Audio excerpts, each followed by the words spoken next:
Powered by Red Media in partnership with TSN, it is season 6 of the Ray and Dregs Hockey Podcast, presented by our title sponsor, Canadian Club Whiskey. We're asking, have you tried the Canadian Club Classic 18-year-old high proof? It's a perfect time of year.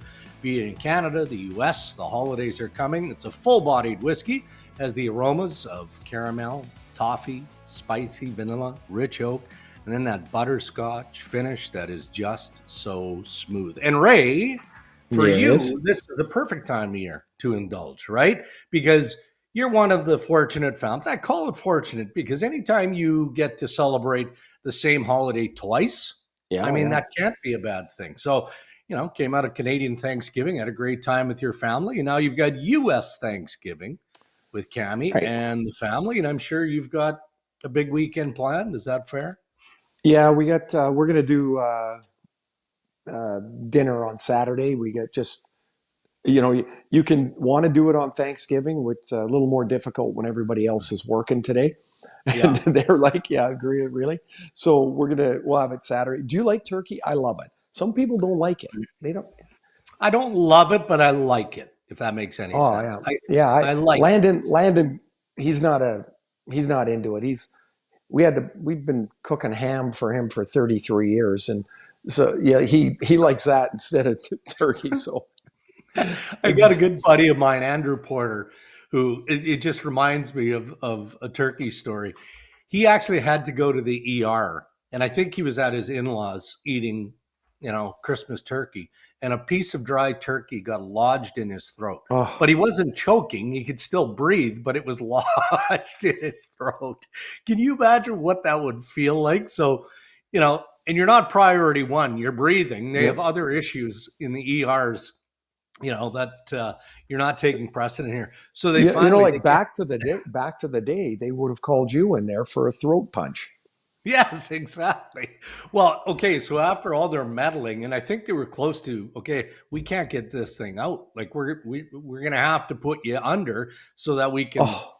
Yeah, you know what got the deal done? Somebody came in, maybe it was the surgeon or whatever head doctor comes in and says, "All right, hold on a sec." Goes outside, grabs like a can of ginger ale, comes back in, and says, "Drink as much of this as you can."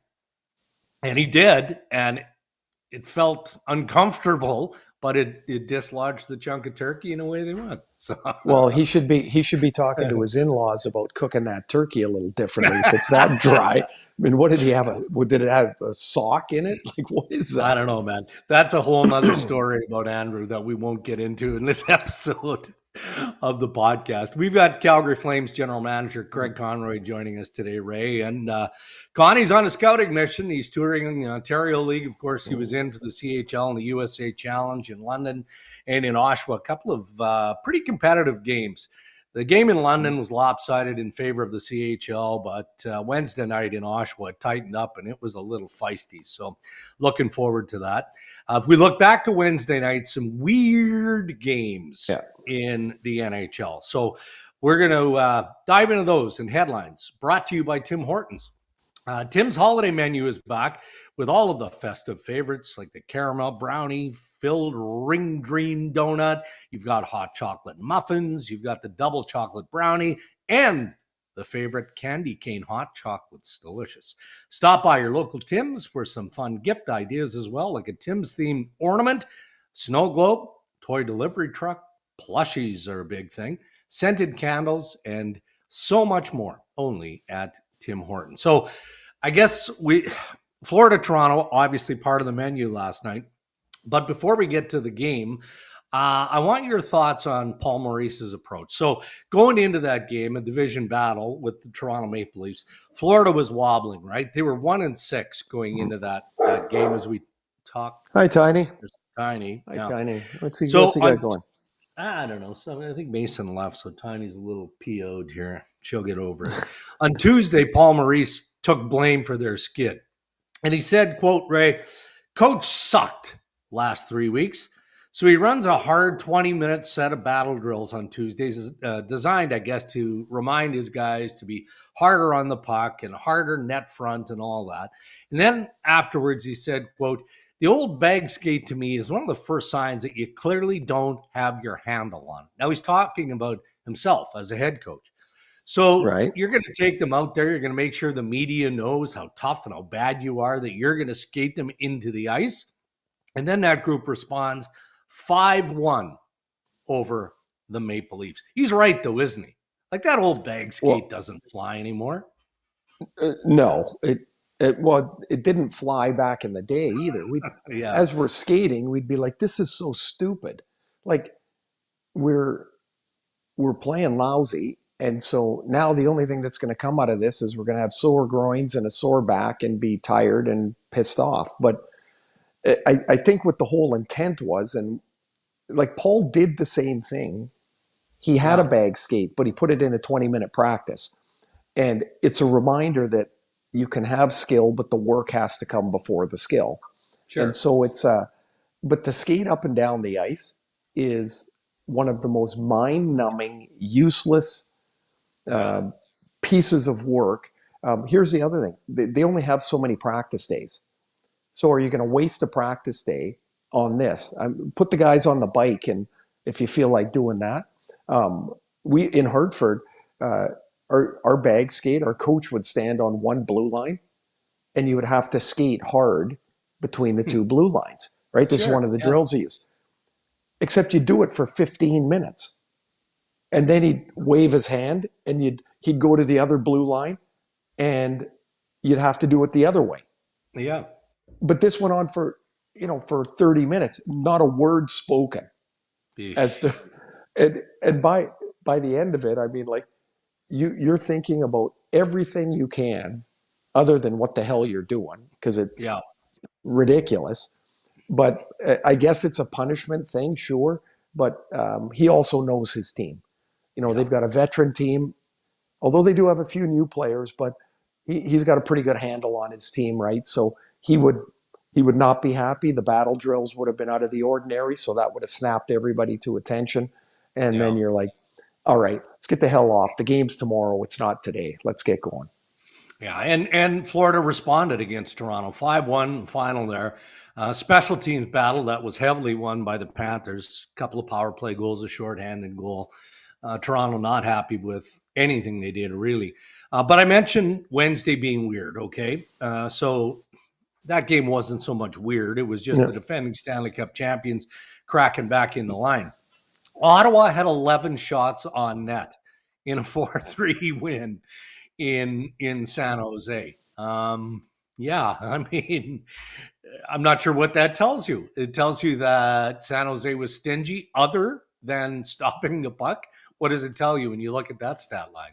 Well, two things really, just because if we're looking at the whole game, was the great news for Ottawa is Linus Ullmark had 39 saves. Yeah. Like that's great news.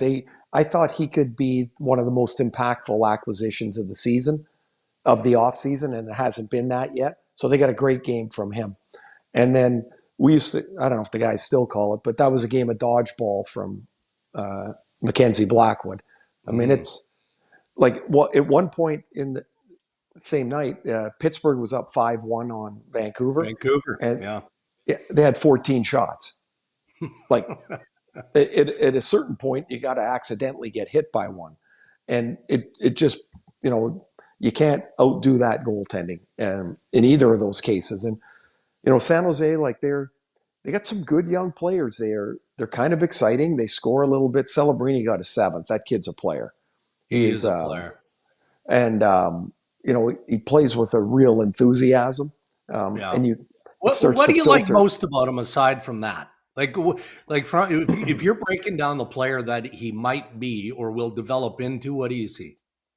Speed and confidence. Yeah. He plays at a high pace.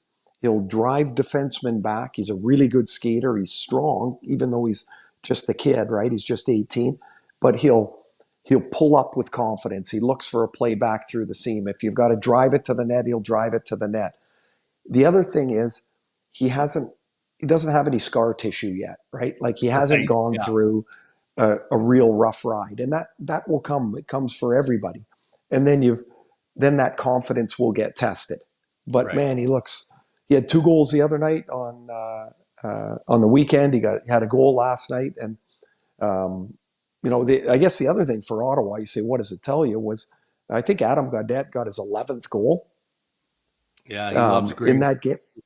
Wow. So he's got 11. Jack Roslovic's got 12. Like those are a couple of out of left field scoring guys here in the first quarter of the season. Again, on the theme of weird in this version of the Tim Hortons headlines, how about Charlie Lindgren? We don't see the own goal very often, but Not like that one that. was up there, man. That was up there. I and he's good with the puck, right? So you Normally, can see what yeah. he's doing. Like he's just trying to, bank it off the backboards, and I mean, he put it dead center. It was remarkable. Yeah, Like handled it it well was post game too, though, right? Like he right. just said, "Okay, let's just get I'm, to I'm it." Essentially, who was Mark Bergevin one time went to bat a puck behind the net and he threw it right in his own net. that's That's right. that's another one. One of the best ones I've ever seen was um, again in Hartford. Joel Quenville was our defenseman. He's on the boards, and somebody wins a face-off, and he's trying to shoot it on the penalty kill around the boards all the way out, and he rifled it right through. Steve Weeks was our goalie. Rifled it right through his legs. Like Oh nobody boy. moved, and we'd scored on ourselves. So that's a tough one. But it was kind of funny, not for Charlie, but to watch that, dead center. Thanks for coming. You believe in the theory of the coach bump? I mean, it's just human nature, right? Where Yeah, the players I probably do. feel some form of embarrassment because a coach got fired for their inability to execute. But it's real when you look at what's going on with Monty now in St. Louis and Joe Sacco on the bench in Boston. Yeah, so I think it's one other thing. Yeah, there's an embarrassment that somebody got fired, but there's also the uncertainty that you don't know what the new guy thinks of you, and so you're up on your toes right away. You're like, the new guy's here. It's a new start. It's a new change. Um, you know, he's going to be evaluating us as quickly as we can. So um, the one thing with Monty in St. Louis was he knew a lot of those players, right? Because he was just an assistant there 3 years ago, Yeah. and so he would have known a lot. There would have been a lot of familiarity. So it wouldn't have been a total shock to the system. But those Mm-hmm. guys also saw that he signed a 5-year contract. Mm-hmm. Like he's there, he's the guy. And then in Boston, one thing that I noted here, I just got to check here. Yeah. So in 4 games under Joe Sacco, they've given up 79 shots. Mm-hmm. So that's a team that's checking. I mean, they won Yeah. six, and last night would have been good for them because their offense has been really sluggish, and they got 6 in New York. That's a trouble spot, I think. Even though Patrick Waugh says, "Oh, we're playing well, and I like my team and all that," they're trying to get healthy. They don't have Pelech, they don't have Barzell, Yeah. and they're trying to hang in there. But that's a potential spot to keep an eye on. They got a couple unrestricted free agents at the end of the year: Brock Nelson and Kyle Palmieri, and those would be noteworthy guys if they hit the market. So before we started recording this episode of Ray and Dregs, we talked about, I guess we call it parity, just the closeness around the Yeah, league of teams that, kind of are in it, maybe aren't in it. I mean, it's too early to say. We haven't hit 25 games yet. And I know that's a bit of a dismissive approach because all you can do is judge by what you see in the standings. right. But an example of the parity comes in the Chicago Blackhawks, who are all over the place this year. And most of it is bad. Taylor Hall comes alive with a hat trick, and Chicago beats the Dallas Stars 6-2. That one's going to leave a mark for the Dallas Stars, who, they're going to be a good team when the dust settles at the end of the year. They are. I would suspect they could probably look to Florida and see what kind of practice they had the last day, where it was the 20 minutes of battle drills, and I would suspect that one went down like broken glass for the coaching staff, right? Like that Yeah. that would not have gone over well. So Hall gets a goal or gets 3. Bedard scored, beautiful shot. So maybe a little bit of the pressure gets released there a little bit, but Dallas Yeah. was no good start to finish. And of the parity dregs, I looked at it this morning. So between 23 and 28 points in the league, Yeah. there's 15 teams. Yeah. So, when teams aren't happy, some teams are happy. Oh, we might make a move. It looks like there's a Yeah. lot of chatter. Mostly everybody's still in it. Yeah. And Yeah. and even if they aren't very happy, they're not that far away. And so I do think, the best teams are the best teams anyway, but it does feel like there's always the potential now, like for more movement past that American Thanksgiving Right. holiday where it always used to be like pretty well locked in. Yeah. Craig Conroy talking about the idea of potential moves, right? He's coming up on the podcast. So we recorded this Yep. earlier. But anyway, we won't get into Calgary because we have a great conversation with Connie. But it does speak to what you just said in that, yeah, traditionally we look at U.S. Thanksgiving today Mhm. and how things will loosen up. But, the fact that it is so tight, teams are also apprehensive because we don't know who the sellers are. You can conjure up who the buyers need to be, and we can look at lineups and say, well, this team needs to get better in those areas. So it's going to be interesting to see how things shake down leading up to Christmas and then obviously into the Yeah, second half. and so a great example of that is 2 weeks ago. Would you have thought that the Rangers would be in the wild Huh. card spot and dropping like a stone? And you Mhm. just wouldn't. And so even though the record was good, Yeah. their play wasn't what they were very happy with. And you could see some holes starting to spring, and so all of a sudden they're down in the wild card race, and so they've Yeah. got to make short term and long term evaluations. But when you look at it, like all the teams that we talk, down to, I'm looking in the East here. The Islanders in Ottawa, they got 21 points. They're 3 points out of the wild card. Like Mm. you can do that. Like it's not like we Sure. got 10 games left. So everybody everybody is trying to prognosticate who's dead, who's in, who's a seller, who's a buyer, and you can't do that. It's impossible at this point. All right. So we talked about a couple of first pick overall players, and that's Macklin Celebrini. You mentioned Connor Bedard's goal. I want your thoughts on Marty St. Louis and the work he's doing with Juraj Slavkovsky. Okay. So Slavkovsky and Kirby Doc were on the fourth line earlier this week. Now, admittedly, both players have been struggling. Slavkovsky was at his best early in the year when he lined up beside Caulfield and Nick Suzuki. So in Columbus on Wednesday night, Slavkovsky returned to that top line with Caulfield and Suzuki. He scored a goal and an assist in the overtime win. What does that tell you about coaching? What does that tell you about Slavkovsky? Is it just how much more this young guy still has to learn at the NHL level? The well, the coach always has the best feel. He's sitting there watching him in practice. He's watching him off the ice. He's watching the way he carries himself. Yeah. Like his body language. He's watching the way he plays the game. The media sees the game, and Yeah. that's it, right? And so there is a learning curve to being a pro that sometimes it's not sometimes. In most cases, progress is not linear. You don't start at the bottom and then just like climbing stairs. It doesn't work that way. Yeah. Prospects all the time climb and then fall on their face. And then when Mhm. they fall on their face, that's the time that the player development and the skills coaches and the coaches have to work in concert to rebuild the player's confidence.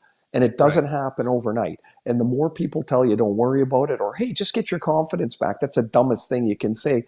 Because Yeah. yeah, I'm aware I got to have confidence, but right now when I handle the puck, I chop it up into little squares, and he Yeah. knows that. And Sure. so the harder you try, sometimes your energy is in the wrong spot. He's a big guy. If the big guy doesn't skate, it's really noticeable. If you don't Right. move, if you're not physical, if you're not engaged, and I don't mean running people over, all that stuff opens up his good hands. Yeah. And so he probably needed to get his toes stepped on a little bit. I mean, this is the theory. You take away his ice, you work him harder off the ice and in practice and with the skills coaches so that you can rebuild him to the point where you can get him back to where you'd like to play him. Mhm. This thing about, the coach is screwing a player. Here's a little secret. The coach wants the player to do well because that means he gets to keep his job. That's really the way this all works. And so for Slafkovsky to put him on the fourth line, that must have meant that they've tried 3 or 4 or 5 other things. Right. And when it doesn't work, your ice time gets taken away, but it doesn't get taken away as punishment, even though kind of that's what it feels like. It gets taken away so you can dedicate more and commit more to improvement, to, as I said, the skills, the work off the ice, all that stuff. You can commit more time to that and play your 11 or 12 minutes. And by the way, he wasn't on the fourth line for 6 months. He was on there for a week. Wasn't long. Yeah. And in Montreal right now, I'd say things are probably a little touchy anyway. So that fan group, that media group, they want to see progress. And when they don't see it, which they don't right now, Pittsburgh's has got a worse goal differential. I'm just looking now. Only Pittsburgh's worse. And, they got to start showing some progress. It's great to have young kids, but you got to start finding some progress in the whole deal as well. All right. Can we assign you a homework assignment for the weekend? Is that okay? You can. I mean, I wouldn't say I was always the best at completing homework, but yeah, go ahead. Well, look, I mean, everyone's pontificating on what their Team Canada roster for the Four Nations face-off is going to look like, and likewise, Team USA, the other two federations.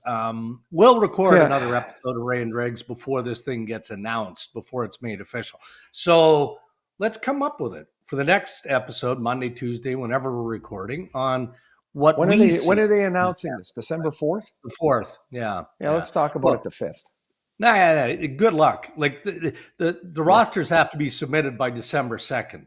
Do you think we media aren't going to dig up those rosters between the 2nd and the 4th? Of course we are. Well, we're going to try anyway. So. Well, you'll try, and that shouldn't happen, honestly. It always happens. Anyway, I want Ray Ferraro's version of Team Canada coming up in the next episode of Ray and Dregs. That's what I want. Sidney Crosby and Nathan McKinnon will be on the team. How's that? There you go. Perfect. I will tell you, I will say one thing right on this for Canada. I think without it being a lock, but whatever's next door to a lock, I'm going to add Anthony Cirelli. Oh, the John Cooper connection? I just think he's the type of player that will be on this team. And absolutely, Coop loves him, and I think he'll be on the team. What about Brandon Hagel? I love watching that guy play. I think he's got a real chance. And the reason I love watching him play, he looks like an unmade bed out there all the time. His helmet is always goofy. His gloves are falling off. He just works and works and works. And I'm fully entertained when I watch him play. Yeah, could have 3. Could have Braden Point. Could have Brandon Hagel. By the way, Braden Point would be on my lock list as well. I'm going way out on a limb. Anything else you want?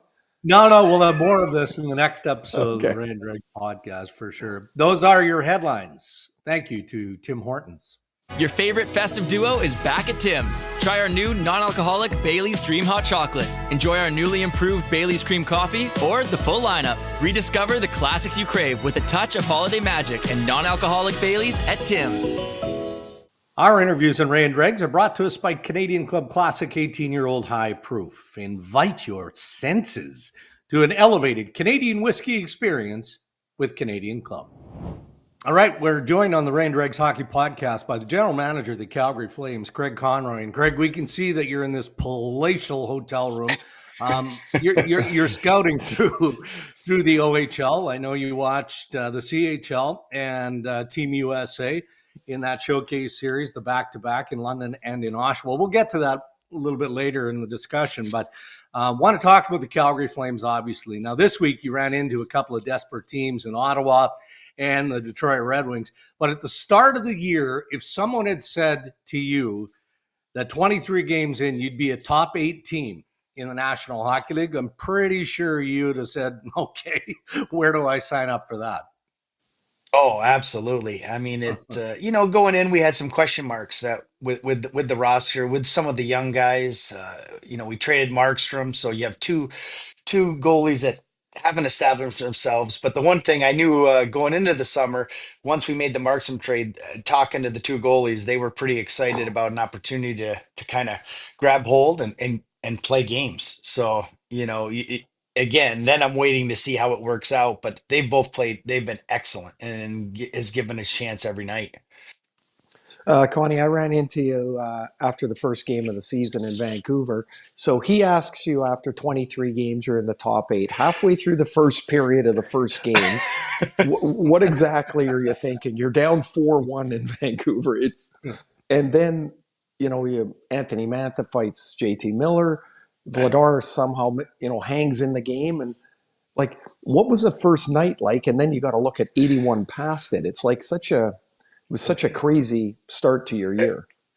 It was an emotional roller coaster. You're literally sitting there thinking, "Oh, this is an awful start to the season." Like, okay, hopefully we have a good third period, win the third period, build on something.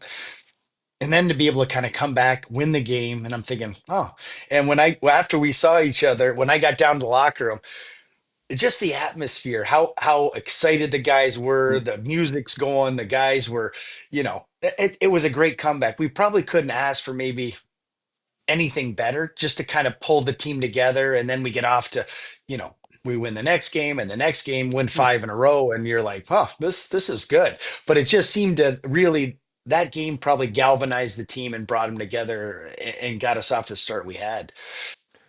Now, put on a player hat for a second here. So they look at the standings, the guys, and they're starting to think, why can't we do this? Why can't we be a playoff team? It's now 20 plus games, and then you got your manager's hat, and you're like, you're building, you're collecting, So how does does the player thought balance into the manager's thought, or do you just have to take that player thought away and just stay on the road you're on? Well, I mean, the one thing that we talked about is getting young players in the lineup playing games. And, I think last year we had Pospisil and Zari were the two guys. And this year it was okay, can we get Wolf in the games? Coronado's playing, and we're putting these and even the other guys I just mentioned, they're playing bigger roles. They're getting more ice time, key roles and key situations, along with our veterans. And I think, the one guy, another guy, bringing in ball, you're hoping, and that's what it is. You're kind of, when you make the trade and you're thinking, well, he'd be a nice compliment to Anderson. And then you have to wait and see if they get some chemistry. And they've been excellent for us. They really read it. Ball missed a lot of the preseason, but when he came in, they just seemed to click right away. And that's what you're hoping for. So, I think to have a bunch of young guys that are playing more, and then we still want to get some young guys in, but when you're winning, coaches aren't changing the lineup very often. So, as much as I want to see some other guys, I'm really happy with the way the team are playing, and we just want to continue. Last night, I think the penalties have really killed us. Probably the last two games where we got to stay out of the penalty box. Our special teams haven't been great. That is an area we need to improve. So, when you're not killing penalties and you're not scoring a ton of power play goals, even though we've gotten some recently. You want to play 5-on-5. That's our game plan going in. Yeah. So further to Ray's point here, though, Craig, I mean, given where you're at in the standings, and a lot can change. Again, 23 games in, there's so much ahead of you. We know the focus, as you've described, is on the future. But is there a point where you might get the itchy trigger finger and go, okay, we're in a good spot here. I'm not going to mortgage that future, but if I can add and insulate and help these guys along, I'm going to do that. Well, you're always looking to improve your team. That's the one thing for sure. You're calling other teams and just seeing kind of where they're at, who they're looking, if they're looking to move some guys, if someone needs a change of scenery. And for me, it's really age appropriate and position. I mean, you're looking, we've talked about a center. We've had Pospisil, Zari. Sharon Govich all in the middle. So I think center position, you'd like to add a Yeah. center, but Zari's actually played, he's starting to feel more comfortable, and it takes some time. It's hard. It's a lot of work. Yeah. So I do feel like he's getting better. So, it helps when Zari's playing well. I'm like, okay, maybe it's not as pressing right now as maybe it was at the beginning of the year. But you're just trying to stay in touch with everybody to see if there's something that makes sense for us. And it's really age appropriate too. We want to, Mhm. if we made a move, you'd like to have a guy not just for, at least right now, it wouldn't be, you'd want him for 3, 4, 5 years, Yeah. kind of grow with you. At the deadline though, it depends where you are. If you are in a spot, it might make sense if if I want to, hey, I love winning. This is a great feeling. If we continue to do this, then it might make sense at some point to add something for sure. When you talk about your age appropriate, so there's only so many of those guys that might even pop out. So when I'll use the word chasing. That's not really the right word, but when you're chasing a player like that, um, does it get frustrating when nothing pops, or is it just part of the thing and you keep chugging along and just see what shakes loose? Well, I'm learning the quick answer is no to, usually I get the word no. Yeah. We're not going to do anything with that player right now, but it's just checking in. I appreciate that it's quick, it's not a long Yeah. conversation. But just so they know if something does change, if there's an opportunity to, they are going in a different direction, or they do decide, it makes some sense, just so they know that I have interest. That's all you can really do. And you got to be patient. You can't just, like you said, you just can't chase it. We're trying to retool this thing as quick as we can, and to find those players, but it's not as easy as you'd like to. There's always players you see out there. I'd love to have that player, but really a lot of it's going to be, that's why I'm out scouting too. I mean, I think the drafts still the way we're going to build this team. After last year, we felt like we had a good draft, but obviously takes younger players a little time to break into the league, so we got to be a little patient on that side too with the development. You mentioned your goaltending earlier. I hadn't seen Dustin Wolf out of his gear till that game in Vancouver. He was walking in, and I'm like, he is not a very big guy. Like, and the guy you traded, of course, is 6'5". So how does somebody like Dustin Wolf fill the net like he does at the size he is? Because he doesn't. I mean, he doesn't look huge, but he doesn't look small when he's in the net. Like, how does he do that? Because he's had an amazing start.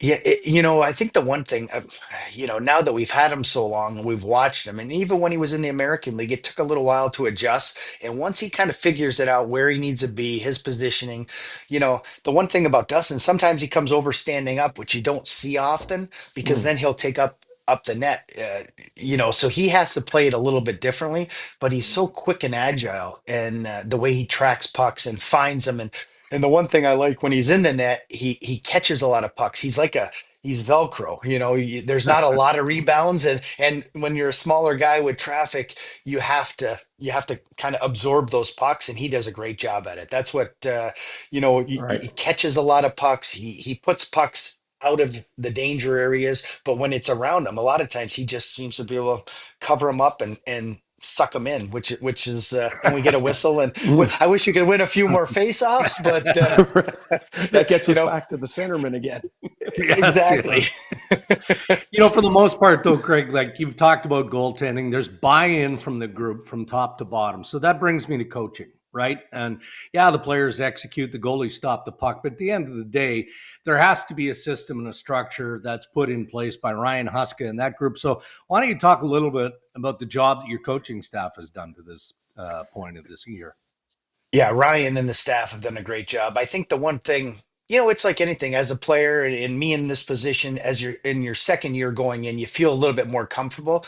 And I thought Ryan, even right before training camp, meeting with him in the summer, he just had a confidence, and he knew what he wanted to do. He knew how we needed to play, and it wasn't going to be, you know, it's not always, when you think you got to win 1-0, those aren't fun games, and it's hard to play like that. But just with what we had and the personnel, and it puts a lot of strain on the goalies too. I mean, I think I mentioned in my opening remarks, we're Yeah. going to win a lot of close games, and we're going to need the Mhm. goaltending to step up, and they've been up to the challenge. So, Ryan just he's had a game plan. He knows what he wants to do and to execute. You see his interviews. He's well spoken. Yeah. He's articulate. He comes across well, and he lays it out. I sit in the meetings, and when I like to sit in the meetings just to see what the message is to the guys, and then are the guys doing what the coaches Mhm. want. So it's interesting how the meetings are short, concise, and he really gets his point across well, without drawing everyone. You're going to show some mistakes on guys, but I think he does it in a good way where you're not embarrassing a player, and No. you're just saying, hey, this is something we have to work on. It doesn't really matter who it is. Mhm.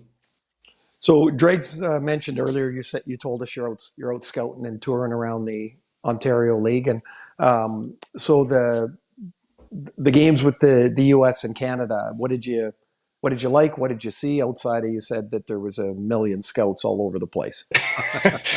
Extreme. They were competitive games. I mean, they Yeah, were physical, hard.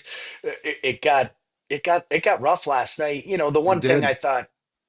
The one thing that the US had maybe over the Canadian team was that they played together a lot, which, you kind of look at the Canadian, the skill level was off the charts. They have so many high-end players that you're thinking, oh, I wonder how this is going to go.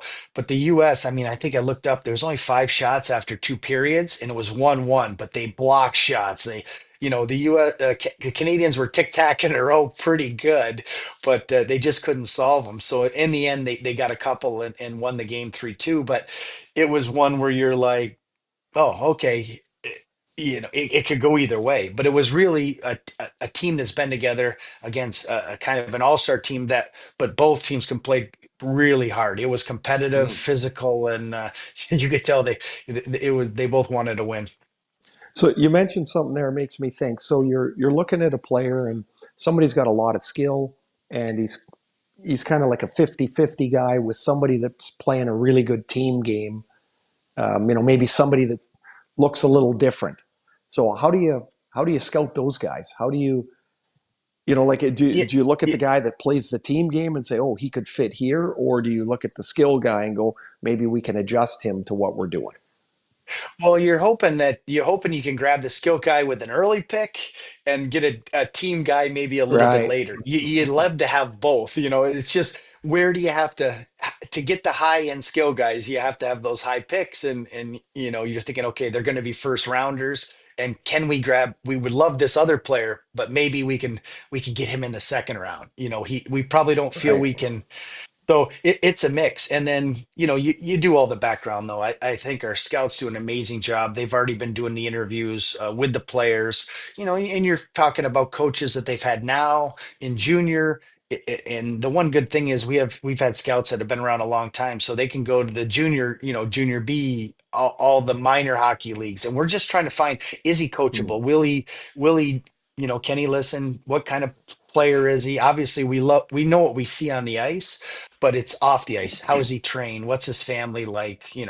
All the background stuff. So it's pretty in depth to kind of when you do finally make that pick. So this was the first add-on event, right? So the CHL, the National Hockey League especially, liked the idea of this rivalry between Canada and the US as an extension of what you guys can scout over the course of the year and all the feeder systems that lead up to the draft. So it's not just what you're seeing game in and game out with their leagues or what you might see at the combine in Buffalo. So from a GM perspective, this is a trial thing. Did you like what you saw in the two games? And do you think that this is something that is going to build for the future?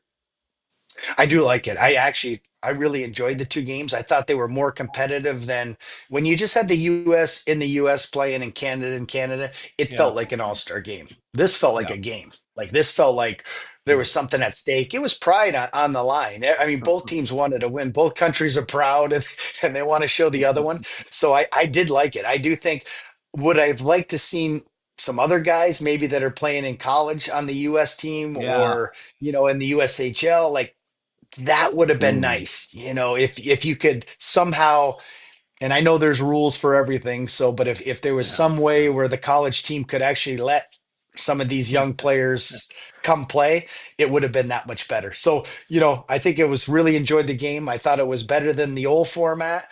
And Yeah. if they could somehow get a few of these college guys in, it would be a home run.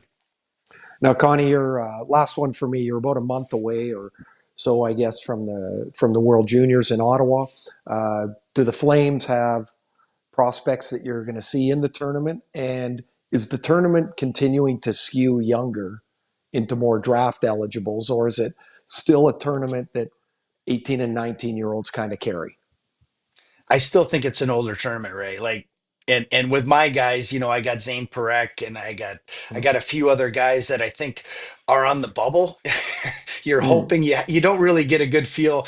Nobody tells you anything until the teams actually pick. So, you're hoping your guys are in it, especially for the Canadian guys, that to be able to play on home soil, that would be amazing. And for me, Mm. easy to go watch this year, get in there and watch him, and just the experience. I think I remember, watching our guys over the past. It helps them for the rest of the season. It helps Right. them with everything. I mean, it just gives them so much confidence. So I love when they can play in those tournaments. And that's even the Four Nations coming up. I think all our Sure. guys, want to be a part of that. You're hoping you're getting picked, and you want that for them too. All right, Craig, we'll let you go with this. New arena in 2027, Scotia Place. I don't know if you can confirm this or not, but we're hearing that the management floor is going to have a walk-up bar and a full buffet. Well, I got a couple emails today. I'm gonna put that in. I'm gonna say Dregs told me this is what it needs. That's a must. It is exciting though. Every time I drive by, the holes are dug. Things are That's moving awesome. along. The snow is not helping, but No, very exciting to see the work that's going on across the street. Awesome. It's gonna be a great thing for Calgary. you bet. All right, Craig, thanks for doing this. Appreciate it. Thanks, Travel guys. safe, Thanks for Connie. having Thanks. me. Thank you very much. Bye. See you on the road. All right, Ray. There is Craig Conroy, the general manager of the Calgary Flames, and this guy is busy, man. He's scouting, he's touring, he's trying to follow his Flames team as they make their way through the Eastern Conference. It's been a bit of a tough road here for the Flames, who are a remarkable story this year, by the way, right? I mean, did Yep. you have them anywhere near the top 10 as we close in on the 25 game mark? I didn't. I don't think I had him in the top 10 in the Western Conference. Yeah, I'm with you. Yeah, because I mean and I think over time, they'll drop a little bit here. They don't score any goals. Yeah. That's the next part of trying to get those younger players more involved, as he's talking about, right? You've got to get more skill. You've got to get quicker. I mean, they make the trade with Vancouver last year, and and Andrei Kuzmenko had a terrific first blast in Calgary. He's got one goal this year, and that would be a player they would be counting on. That would be not at 14, but he'd be at like 6 or 7 by this point. So and that's just one example of a player that they don't score enough to sustain it, but man, it's been impressive for them. Been really impressive. Most organizations, Ray, have somebody in management or in coaching who's got that flair, right? Has that personality. Sometimes it's the coach, sometimes it's the general manager. And in this case, as anyone who spent 1 second with Craig Conroy can appreciate, he's a serious guy, but he also knows that you got to put a smile on your face and have some fun and just show a little bit of passion and enthusiasm for what you do every once in a while. Well, I mean, I go back to playing against him, and there was always an energy with it. It didn't mean he played great all the time, like none of us did, but there was just an energy to him all the time. And he was such a popular player when he was in St. Louis, and then he went to Calgary. And you talk to him, and you can't fake the enthusiasm that he has, the zest that he has. He's just he's a terrific guy to be around. And he makes you laugh because his mind's going in 11 places in the same conversation. And he's a great interview, and really glad he came on, but he's just a super guy to be around. Excellent. Well, we're going to wrap up another version of the Ray and Dregs podcast. Just a reminder, though, we've got Ask Ray and Dregs with a very talented, beloved bureau chief in Edmonton, Ryan Rashog. That'll be the next episode. of Ray and Dregs. Mm. And as always, Ask Ray and Dregs Anything is brought to us by Acon, who are looking for people who need work. All right. Brian mentioned this the other day, and I'm intrigued by it. So if you know anybody, you're listening, you're watching us on the YouTube channel, you know somebody who needs work, go to acon.com, click join our team, and you will see all of the employment opportunities available. Acon, building what matters to enable future generations to thrive. Speaking of work, no work for you. You got golf. No. You've got, Thanksgiving festivities this weekend. Just a nice, easy break in the schedule for Ray. I am not going to complain. This has been a great week, and got a few days left. I'm out of here on Sunday. I'm away for all of next week. I got games in Boston and 2 in New York, but for the weekend, I will be not be doing much. I will say that. It's just prep work, which is easy work, and then hang with the family. Beautiful. Well, what do you got, Dregs? You're going to watch some football today, I assume. Yeah. Thursday afternoon, I'll watch. I guess it's Bears Detroit, the early game. I go meet some buddies. I like watching the first half of the early game, and then I get out and I come home and I get on with my business. But it's become a bit of a tradition. So that'll be that. And then, not much planned for the weekend. Not a whole lot. You know what? I got to say, you're going to watch the Lions. Impossible not to get dragged into watching those guys with talked about somebody in the organization. Oh boy. That coach, Dan Campbell, man, like how could guys not love playing for that guy? Like, Sometimes I feel he's over the top, but it's natural. It's not contrived. That's just who he is. So, but it's also football. It's not our world. It's not our world. It's a little different. And I'm telling you, man, when he gets rolling, that guy. It's a big man with a lot of energy. Yeah, it is. All right. Well, best to Cammie and family, and frankly to everybody who's listening and watching from the great US of A. Happy Thanksgiving to everybody there. Yeah, happy Thanksgiving. Thanks for listening, and hope you have a great weekend with your family. We'll talk to you all next week. And thank you to those who continue to support Ray and Dregs, our title sponsor, Canadian Club Whiskey, Tim Hortons, and thank you to Acon. Be safe, everybody.